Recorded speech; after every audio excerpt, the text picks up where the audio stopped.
There's no doubt that this year has been the worst of times for a lot of people. But it's strange, it's also been the best of times for other people. And there is this dichotomy. There is this kind of strange reality of things. And it makes it hard to have this discussion, frankly. And I'll talk about this more in a bit, but this has been the best year ever for my business. And not just a little bit, by a lot. And I don't want to say I have guilt, because I don't have guilt. But it feels strange for me to talk about that when I know that this has also been one of the most challenging years ever for so many people. And it creates this very strange dynamic. Welcome to the Certified Badass Online Marketing Podcast, where being a badass has less to do with what you wear and what music you listen to, and everything to do with whether you've got the thriving online business of your dreams. I'm your renegade thinking Harvard Law grad turned online entrepreneur host, Bobby Klink. In my years building my thriving business, the most important lesson I've learned is that being a badass online marketer isn't about secret strategies or ninja tactics. It's about doing the basic stuff right and showing the F up. So each week here on the show, you'll get clear, easy to execute guidance on how to build your online business and a swift kick in the ass or two to make sure you're getting it done.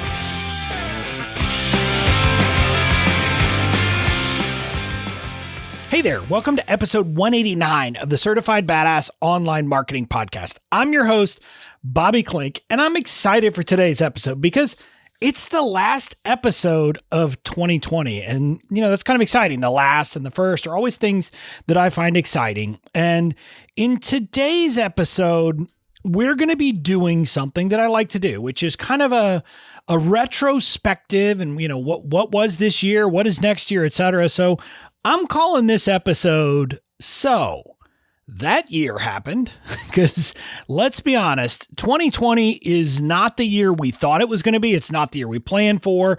And so we're going to talk about that. I'm going to kind of give a look back, and I'm going to talk a little bit about the year, a little bit about kind of things that I predicted that were going to happen, like once we started to see some changes coming, et cetera, and then, what's happened in my year, and then talk a bit about what's coming in the year ahead. So that's what we've got for this episode. Before we dive in, this episode is brought to you by Badass Online Marketing University, which is my free training program, 100% free. And by the way, I mean it, 100% free, no gimmicks, no catches, no tricks. I have to say that because one of my people literally, sent someone, sent this, like the info about it to somebody they knew. And they were like, I signed up, but really there's no catch, really? And they didn't believe that this was free. But yes, it is 100% free, no catch.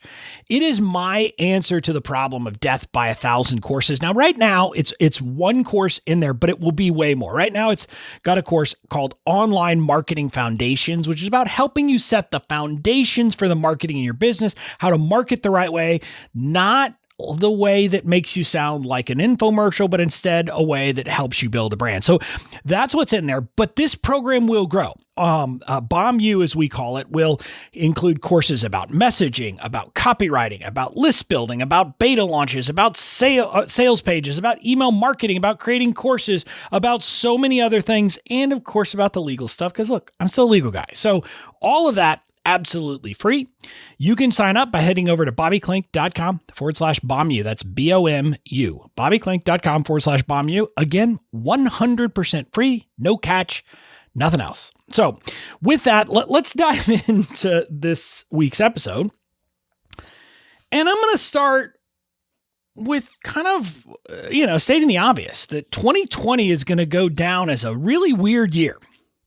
I don't know for sure that it'll be the weirdest year of my lifetime, but I think it will be one of those years that, those of us who live through it, in the future, we'll be like, back in 2020, and we'll kind of be talking about this year as a strange year, a very strange time, because it really has been a very strange time, right? I mean, at the beginning of the year, we couldn't have possibly dreamed or imagined or any of that, what's happened this year. It has been something so different with, the shifts that we've seen because of COVID, with the kind of issues that have come about with the racial issues in America, with all of these different issues. It has been a very different year.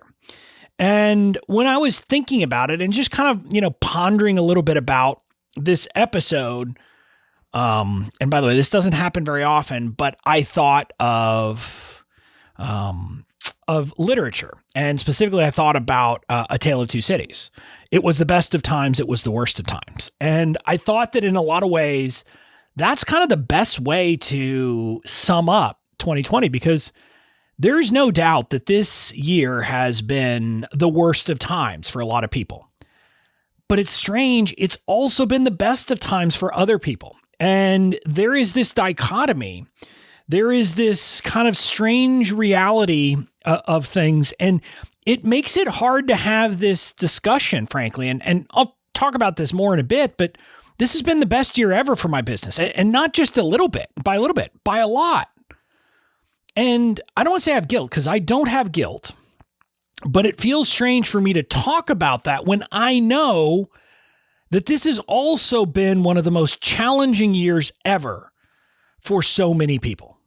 And it creates this very strange dynamic. Now, before we even talk about kind of the divide and some of the divide that's happening in the online space, I mean, we have to admit that the brick and mortar businesses have had a hell of a year.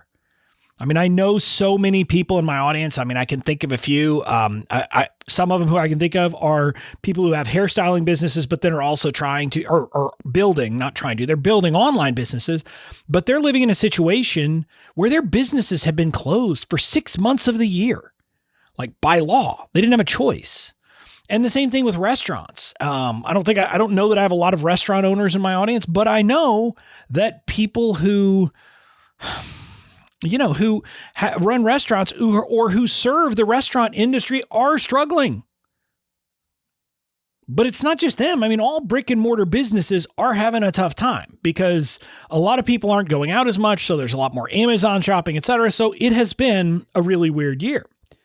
But it really is even true online. And there have been people who have had, breakthrough years. There are people who, just for no particular reason have seen huge upticks. And I don't want to say no particular reason. There are reasons for it. But then there are people who have continued to struggle. And, that's the reality of what's happening. And I like to say, I don't want to say that I'm always, I see things coming, but I tend to see things coming. And I did have a state of the online marketing address back, and I did a Facebook Live on it. I think it was like early February, early April, maybe it was late April. I don't know when, but it was sometime then. And I talked about a lot of things then. And I said at the time that I really didn't like that there were a lot of people out there saying, now's the best time to be an entrepreneur, because that's just BS. I mean, now's not the best time to do anything. Now is a time where I would say, well, it's better to have an online business than an offline business. That's true. But it's not like it's a great time. And I recognized at the time, and I made this comment, and I still stick by it, that when you're having a contraction in the economy generally, it affects everyone. And that's not just me talking. That's economists would tell you. I mean, it starts in one place. People are like, well, I'm not going to spend as much because I'm worried about what's happening. And so then that affects other people who then have less money coming in. So they spend less. The places they would spend money on get less money. So they spend less, et cetera. So it becomes this snowballing effect. And to be clear, it's not true across the board. There will be businesses that do very well. There have been some businesses that have thrived because of the pandemic. Amazon is one of them. Instacart, another one of them. A lot of these delivery services have found that all of a sudden they didn't actually have great businesses, but now they do. DoorDash is another one. I was reading an article that literally DoorDash was never making money until this. And the same thing with Instacart, was never making money until the pandemic. So there have been some winners in that sense, but in the online world, it's been the same.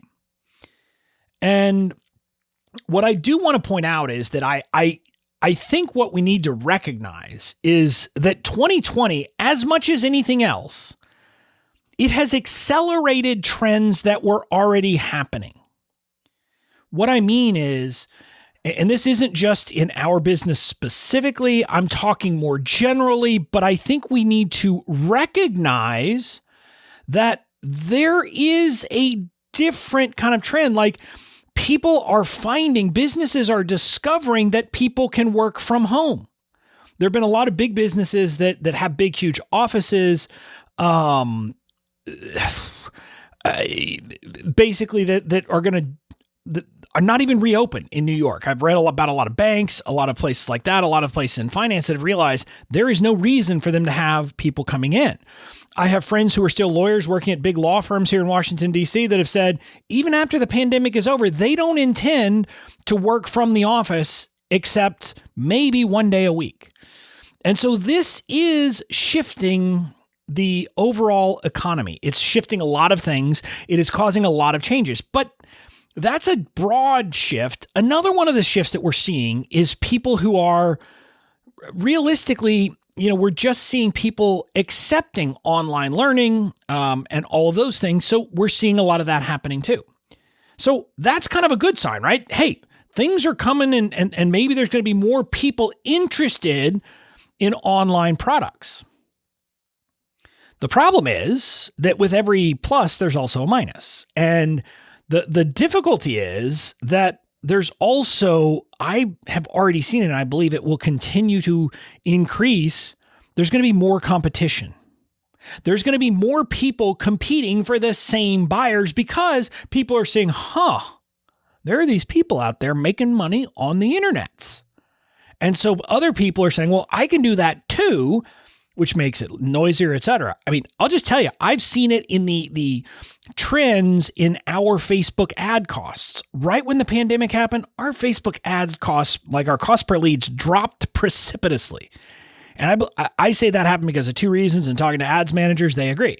Number one, there were more people online, which meant there were more eyeballs, so there was more demand for advertising.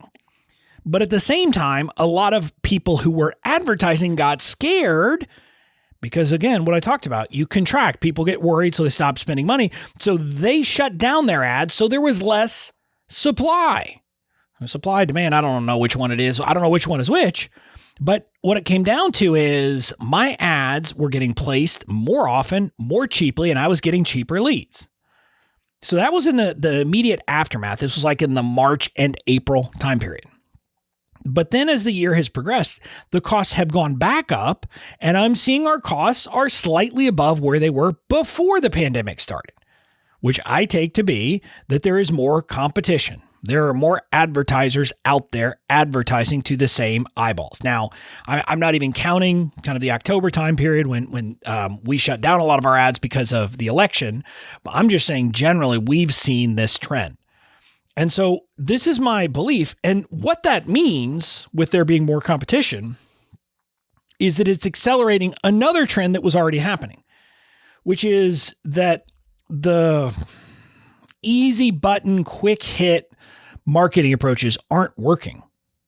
There is a well-known concept that has to do with like that your messaging and everything you do has to kind of match the level of sophistication in your market. And there's a lot of ways you could look at that, but one of the very simple ways to look at it is when there's more people competing for the same eyeballs, you got to be a better marketer to stand out. Now, there's other reasons why it has to do with like the actual people who you're selling to are more sophisticated because they've experienced more advertising, more marketing, et cetera. But no matter what, when there is a more sophisticated market, you have to be better as a marketer. And so what that means is that the people who are succeeding these days are the people who are leaning into fundamentals of marketing and doing it well instead of people who are looking for quick hits. When I look at the people who have kind of, smashed it out of the park this year, and you can see them and you can hear from them, many of these people are people who have been building a business the right way. They've been building a brand. They've been building kind of, what's called goodwill of people knowing who they are and all of those things over the prior years. And so they're talking to a market of people who already know, like, and trust them. They're not having to go out and try to find brand new people to buy from them right now. The people who are in that place, who are constantly having to try to go find new people this year, were having a tough time. And side note, that's going to continue for a different reason for our market in the new year, because the new Apple iOS is going to make it much harder to do targeted ads to a cold audience. Now, I'm not going to get into that morass on this episode. Just understand that Apple has changed the way that things work, so that kind of default settings don't allow for tracking, so that it's going to make it very hard for you to target people based upon activity of things that happen off of Facebook in some circumstances. And so that means it's going to be harder for you to go find brand new people in a cold audience. So that's kind of some of the things that were happening that I was noticing this year. And so, this has been a weird year. And I've got to talk about something before I kind of do a recap of my year and what we have going forward. I jokingly said to my team today that, I was thinking about doing kind of like a grumpy episode, and I wouldn't have really done a true grumpy episode, but it was almost like, I think I put it like this. Let me try to find where I actually said it. But what I was basically saying was that I was thinking about doing an episode is like where I was talking about the notion that everybody is acting like somehow we're going to have our calendars flipped to 2021 and everything's going to be wonderful, as if changing to a new calendar somehow is going to make a difference. And it's not. We all know it's not. But we have to acknowledge that, right? And so what I want to say is that, look, getting a new calendar and changing to 2021 is not going to magically change things. I don't want you to believe that, hey, on Friday or whenever, is it Friday? I think it's Friday when it's the first and everything, we're into 2021. Woohoo, 2020's gone. We're good. No. I mean, let's be clear. The issues that were happening in 2020 are still here. The pandemic is still here. And on top of that, the trends that were created by the pandemic are still here. The economic issues that were caused by the pandemic are still here. So I don't want you to falsely believe that somehow 2021 is magically going to be better. Now, I wish it were, because, let me be clear on a lot of things. I wish the pandemic, I could say for sure it is gone so I can have a live event, because I really want to be around people. I really do. But right now, sitting here, I don't know. I'm hoping that the optimistic projections are right. I'm hoping it's not the folks who are talking like that most of us kind of average Americans won't be vaccinated until late summer or maybe into the fall, because if that's the case, that really complicates things. But I said way back on the, my State of the Online Marketing address back in April or whenever it was, that I live by the Stockdale paradox, which means I acknowledge that we are going to continue to have a really weird beginning to 2021, and I don't know when that's going to end. So I'm going to be living my life based on that assumption. And I think you should too, but hopefully I'm wrong, and hopefully I'm pleasantly surprised by when things get better. But I would rather be pleasantly surprised than to be let down and have my hopes dashed. So I just want you to recognize that this stuff is going to continue. And these trends I'm talking about are not changing. We have to recognize them. We have to be willing to address them. And we have to be good marketers so that we can actually have a good business. So that's kind of my beginning of what this year was. Now let's talk about my stuff. And this is where I said, again, it's weird for me to talk about, but this has been my best year ever in business, and not just by a little bit. From a revenue perspective, we have more than doubled our revenue in my online business from last year. I think it's like 2.25 or something. It's not quite 2.5 times, but it's, 2.25 times or something like that. My revenue from last year, which again, last year was a good year for me. So it's not like it was, coming from nothing. But more importantly, last year, I still had my law firm and law firm revenue, and that revenue, I had none this year. I had zero law firm revenue this year, and it was 100% replaced by my online business. So we more than did that. We more than replaced that revenue. So even like looking at my two businesses combined, my online business has more than surpassed what I made last year. And we are on an upward trajectory. So from a revenue standpoint, that's pretty good. Now, the interesting thing is we've done that without really expanding our audience considerably. As I'm sitting here today, we are currently emailing to less than 8,000 people on a regular basis. Now, part of that is, we had our ads we turned off our ads for a while. And so we're kind of getting that back into the hopper, and we hope to grow that next year, no doubt. But we didn't have some huge influx of people that suddenly we were marketing to, and that's why we made more money. No. We had the average value of a subscriber move up $1.50 to $2 per subscriber, like per person who signs up for the email list. And then also we had our lifetime customer value increase by more than 50%. Or something like that. And so those are things that have to do with how the business is working. So all of the financial metrics in the business look good. We've had a lot of success with a lot of things, and one of the things that we had, and I want to make sure that I'm talking about this at the right place. We just did our live event, which we loved. Next week, I'll be doing a debrief of the results of our live event, Bomb Live. And I'm going to do that with, hopefully Katie, my integrator, is going to be on, and we'll do kind of the two of us together for a podcast episode. But just to foreshadow, it was a $300,000 event. And so we're pretty proud of it. We're pretty happy with the results. We're going to break it all down. So that was kind of a nice way for us to cap off the year. But at any rate, we had this wonderful financial year. But that's not the only reason why this was a great year. I like to say that this is the year that I found my clarity of purpose. Now, before this year, I enjoyed what I did. I enjoyed serving entrepreneurs. Hey, it was good. All of that was good. There was nothing bad about it. But I tell this story. There's a woman who I've been in a mastermind with now for 2 years. And last year, at the beginning of last year, I'll never forget, she was talking. So at the beginning of 2019, she was talking about having her vision. We were like setting visions and where we wanted to be. And she was talking about this vision of like speaking to like stadiums full of people, like, stadiums, like tens of thousands, like 70,000 people kind of stuff. And I remember hearing that and thinking, that's weird. I don't really care about that. Like, it just seemed like a weird thing to me. And sitting here today, that no longer sounds weird to me. I want to speak to stadiums full of people. And that's because I've found my message. I found my cause. I found my purpose.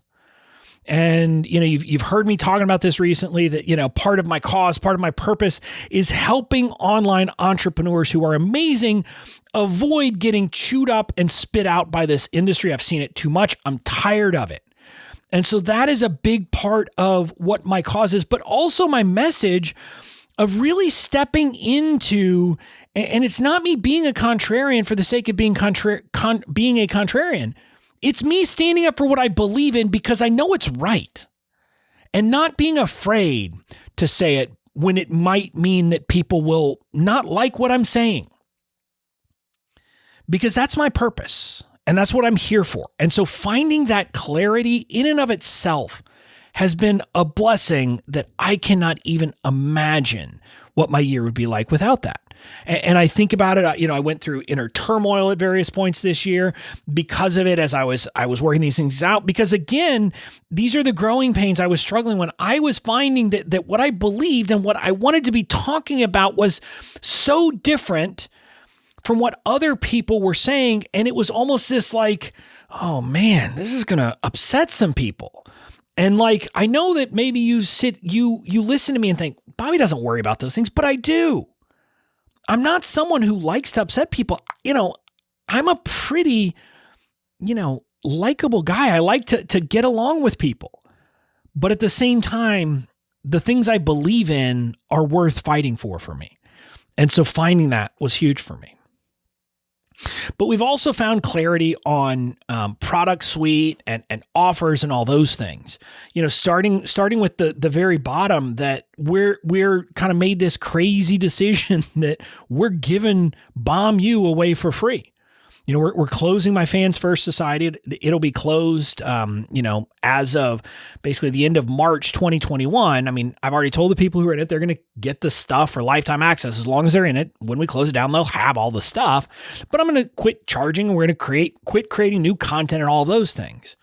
But instead, we're going to create this Bomb U for free. We're going to create all this training for free. I'm going to give support to people in monthly Q&As in my Bomb U community for free. And I'm going to do all of that. And that's part of my cause. That's part of my purpose. But it's also something that I love doing. And so we found that. But this is also the year where, I finally launched my email marketing program, Badass Email Marketing, which I love.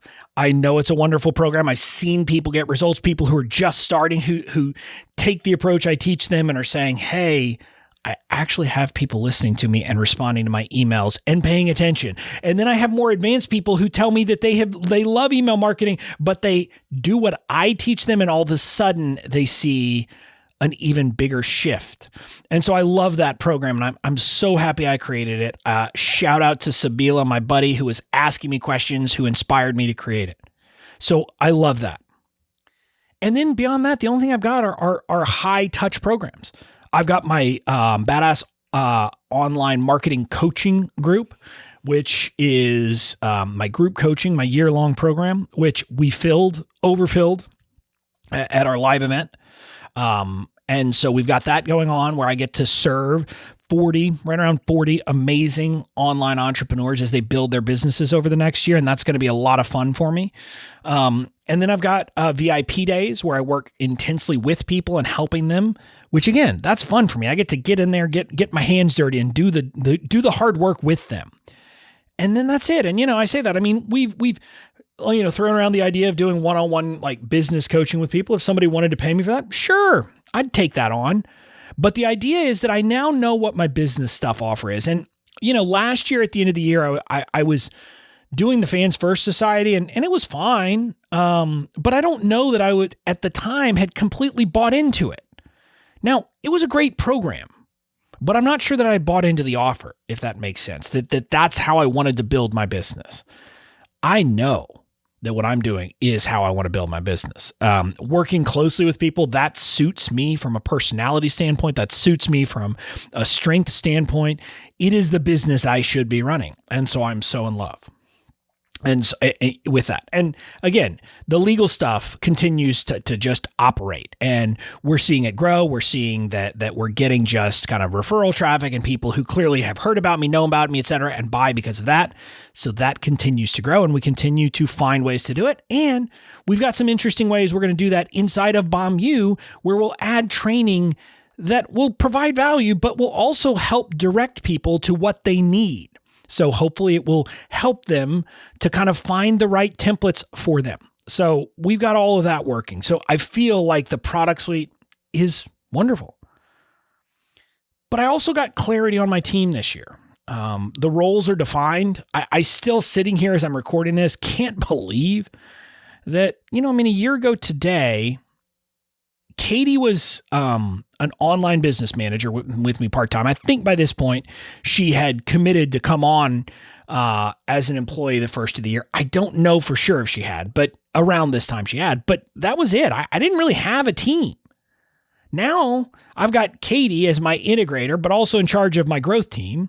I've got Bobby Joe, who is rocking it as the head of my fulfillment team, just helps to over-deliver and over-serve my people, and also helps with customer support. Then she's got Christine, our Filipino VA, who amazing woman who helps our folks with building, with kind of customer support and doing all those things. And she fills in all the gaps. She handles all the admin work for us. So we've got that really nailed down. Then we've got Shelly, who is stepping in to head of content. And, she's going to do the Pinterest. I know. Yeah. I talk about Pinterest. But yeah, I mean, she's helping me, she's kind of taking charge of the podcast, of kind of content, of a blog is eventually going to come down the pike, of YouTube, of Pinterest, and, probably Instagram. We'll get that out of the dumpster fire at some point this year. And so we've got her in place doing that. And then we've got a couple of different designers working with us. We've got Rin over in the Philippines, who's our kind of video and audio editor and does some design work. And then my brother, who has stepped in and is also doing design work for us. So I look at that and I say, what in the world? Who am I? And it's amazing. And it's amazing because I'm getting out of the way. I mean, it's this funny thing. We had joked at some point that, we're building this, we have this project planning and project management system. And one of our rules is that our team will only work on one project at a time. But we kind of said we might need an exception, which is Bobby's special projects branch. And it was kind of like this idea that me and, maybe I would just have, I don't know, some random employee who would just be on my team. And it was just the two of us kind of, off over here doing this other stuff. And it started as a joke.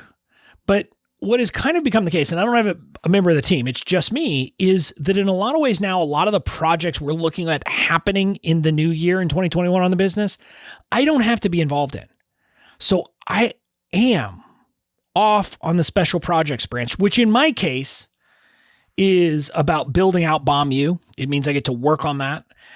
So when I'm not coaching, engaging with my audience, I'm working on Bomb U. And that's pretty special, right? I mean, I get to work with my coaching people, which I love. I get to engage with my audience in free and paid groups, which I love. I get to record this podcast, which I love. I get to screw around on social media, which I love.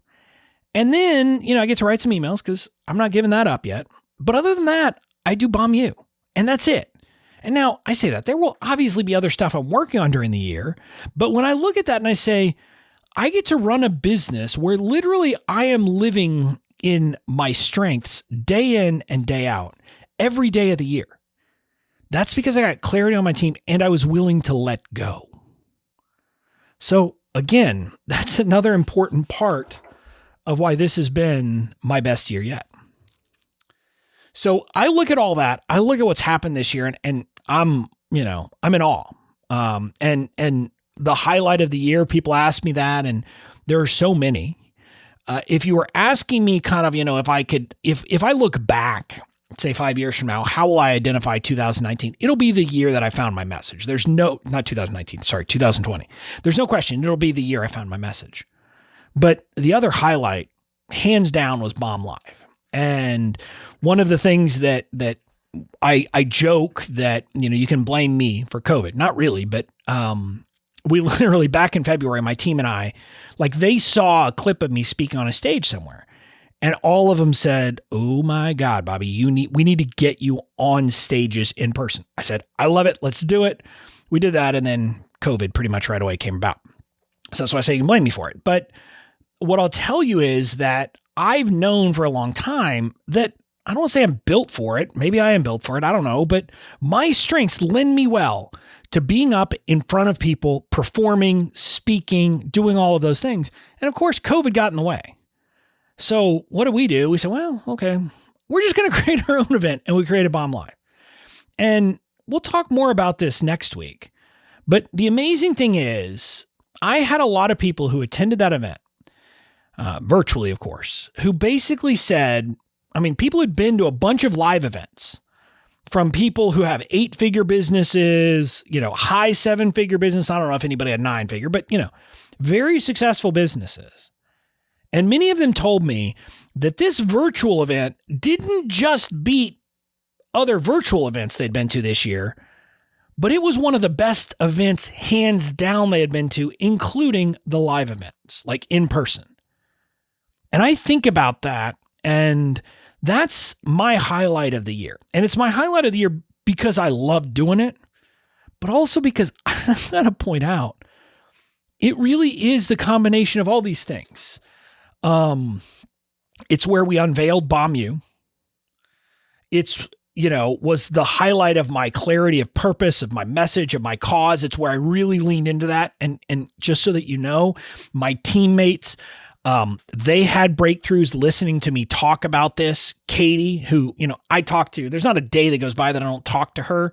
And she said after finally seeing me present all the content, she finally got it at a new level like she'd never before. Bobby Joe had a breakthrough moment. She posted on Facebook. She just so you know, she used to work as a social worker. And she posted on Facebook something like sharing, I guess it was like I did a post just saying that's it, kind of that's a wrap or something. And she shared that to tell people she knew that this is what she'd been up to and that she had this realization that she's still serving people. She's just serving different people. And so seeing that happen, seeing, my teammates have these breakthroughs, and Shelly was showing up and was, having fun because, Shelly's, relatively new to the team, but she's kind of like me. She's an extrovert who interacts with people, who's a strategery and an influencer. And so, her showing up, she was having fun. And seeing all that was huge. So again, the team played a huge role. And by the way, none of us had ever run an event before, ever, or even been involved in creating one. And we did it. And oh, by the way, as I mentioned for the revenue, that event brought in $300,000 in revenue. And that's an amazing thing. So that event was the highlight of my year. And we'll share more about that next week. We're going to talk about what we did, how we made decisions, etc., because it was, a long time coming. And so we'll definitely talk about that because I know that people like my debrief. So we're going to talk about that. And this is one where I can really say, hey, we knocked it out of the park. If I'm going to share it with you when I screw stuff up, I'm definitely going to share it with you when we do things right. And so we'll be talking about that next week. So that's the highlight of the year that was. Now let's kind of look forward to the year that's coming. And what I'm telling you is, or what I would say is that I am leaning in, kind of doing more of what worked and less of what didn't. So I'm leaning into my messaging, my podcast. Hopefully you've noticed kind of a shift in these things. And one of the things that I'm not going to do anymore now, it's easy because we're not going to be doing launches or even affiliate launches probably next year, but okay. And I'm going to apologize for this. Everybody does it. But I'm going to be one of the few who kind of admits it and says, this is wrong, which was, you would notice like a shift in what I was talking about that related to what I was going to be promoting. And I don't want to say that's wrong, but I'm not going to do that anymore. So I'm not going to be, shifting from message to message or theme to theme based upon, what I happen to be promoting that quarter. No, I'm just going to be leaning into my message. The overall message that I have about marketing fundamentals, about doing this stuff right, about actually understanding what you're doing and all of that and focusing on connection and holistic marketing, et cetera, I'm leaning into that. Now on social, the same way, we're going to lean into snarky Bobby because that seems to be what people like. Now, some of the places where, Shelly's gonna put us, like YouTube, is not going to be snarky. If you want the how-to content, that's probably where you're going to find the how-to content because that's what people like. My emails, my emails are going to continue to be my emails. But the big piece on messaging is that one of the things, and I've already hired, so money has been spent, so it will happen. I've hired people to help me with it. I'm writing a book, and it's going to be a book about my message, about what I view as the right way to build a business and the way I've built a business, and a message that I believe is going to resonate with a lot of people. So I'm leaning into that message. Now we're also leaning into Bomb U. I mentioned to you that I'm kind of on a special projects branch where I get to go off and create stuff. My goal is to add 12 courses to Bomb U by the end of 2021. I don't know if I'll do it, but that's my goal. To add 12 more courses. So there will be a baker's dozen, 13 total in there. And I may hit up some of my friends. I know some folks who mentioned when I announced it that they might be interested in just contributing a course too. And if they're willing, I'm more than happy to have that as well. And our goal is to have 30,000 people sign up. I mentioned this in last week's episode where I was talking about radical giving, but our goal is that we will have 30,000 students in Bomb U by the end of next year. So we are definitely leaning into that. Now, I'm going to lean into kind of events and stages as much as I can. Bomb Live, obviously, since it was the highlight of 2020. We will be doing a Bomb Live 2021. We're hoping it's in person, but I'm planning for it to not be in person, just, because I want to set my expectations and be, happily surprised rather than the opposite. But, we will be doing another event and, we will be giving our all to it like we always do. But also, I'm going to try to, speak on other stages, virtually or otherwise, because I love doing it and it lights me up. And so that's part of our goal. We are making a push to get me on podcasts. We've retained people to help us with that process, but we're going to push that and push to get me on every stage we possibly can. Because like I said, I have a message that I want to spread. I have a cause that I want to push and I don't say push in a bad way, but because of that, I want as many people as possible to hear this. And so I want to be on as many stages as possible. So we are leaning in to events, etc. And, people ask me this all the time because I tell the story about my word of the year back in 2018, where I made that fateful decision that my word of the year would be giving. And if you haven't heard that story, go back. I'm sure I told it last week in my, radical giving episode, but I've told it many times, and so I won't rehash it here. But people always ask me now, what is your word of the year for this year or for next year? And I say, my life's gotten very easy. My word of the year for every year is giving. It will be forever. Now, do I focus on other things? Of course. But the thing that I figured out about me, about business, etc., is that the more I give, the more I serve, and honestly serve, not in a BS, like slogan-esque way of saying, I'm a first entrepreneur, but then worrying about me, which a lot of people do. No, I'm not talking about that BS. I'm talking about honestly giving and serving. And I found that the more I do that, number one, the more I love my business. Number two, the better my business does. And so my word of the year is giving and serving. That will always be my word of the year going forward. And so we're finding ways to lean into that. I will always be looking for ways to lean into that message because it is my message. It is my cause. It is my purpose. And so that's the other thing that I've got planned for next year. But the interesting thing is we don't have any big launches. We don't have anything. We don't have kind of any new initiatives. We don't plan to create any new products. We're going to improve Bomb U. We're going to improve my templates, but we're not launching anything new. Now, check back with me in 6 months because, I'm kind of weird, but we definitely don't have any plans. Our plans for this year are to just make it better and serve. Serve the people who are in my paid groups, serve the people who are in my free audience, serve the entrepreneurs I can serve. That's my 2021. So that's it for this episode. My call to action to you today is to give some thought to what was this year for you and what do you want next year to be? And whatever you do, don't think that things are going to magically change on January 1st, 2021. They're not. But make a plan to change them if you want to change them. Or if you're like me and you had a good year and you're on a good trajectory, you don't have to change stuff, but say, okay, how do I do more of that? Be intentional about your year. Be intentional about what you're doing. And that's going to be the best path to success. So that's it. Have a happy new year, and I'll see you again next week.